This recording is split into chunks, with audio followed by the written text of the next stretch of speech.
BSY ಕೇಸ್ನಲ್ಲಿ ಏನ್ ಮಾತಾಡಿದ್ದಾರೆ ಯೋಚನೆ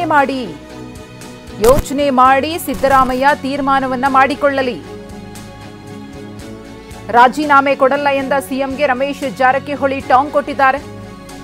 ಸಿದ್ದರಾಮಯ್ಯ ವಿರುದ್ಧ ಷಡ್ಯಂತ್ರ ಆಗಿರೋದು ಓಪನ್ ಸೀಕ್ರೆಟ್. ಯಾರು ಮಾಡಿದ್ದಾರೆ ಅನ್ನೋದು ಕೂಡ ಓಪನ್ ಸೀಕ್ರೆಟ್.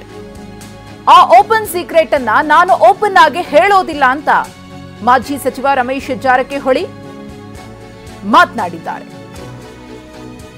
ಯಡಿಯೂರಪ್ಪನ ಕೇಸ್ನಲ್ಲಿ ಅವ್ರು ಏನು ಮಾತಾಡಿದ ಅಂತ ಶಬ್ದ ಪ್ರತಿಯೊಂದು ನೆನಪು ಮಾಡ್ಕೊಂಡು ಡಿಸಿಷನ್ ತೊಗೋದು ಹೇಳಿದ್ರು. ಅವರು ತಿಳುವಳಿಕೆ ಒಬ್ಬ ಮಾಸ್ ಲೀಡರ್ ಅದನ್ನ. ಅವರು ಭಾಳಷ್ಟು ತೆಗೆ ನೋಡಿದ್ದಾರೆ. ಅವರು ಭಾಳ ಹೋರಾಟ ಮಾಡಿದ್ದಾರೆ. ಅವ್ರಿಗೆ ಏನು ವಜೀರ ಆಗುತ್ತೆ ಈ ಸಂದರ್ಭ ಹೇಳೋದು ತಪ್ಪು. ಅವರು ನಿರ್ಣಯ ತಗೋಬೇಕಂತ ಒಳ್ಳೆ ನಿರ್ಣಯ ತಗೋದು ಒಂದು ಆಶಿಸ್ತೀನಿ. ಕಾಂಗ್ರೆಸ್ನಲ್ಲೇ ಒಂದು ಟೀಮ್ ಏನೋ ಕೆಲಸ ಮಾಡ್ತಾ ಇದೆ ಅದೆಲ್ಲ ಗೊತ್ತಿದೆ.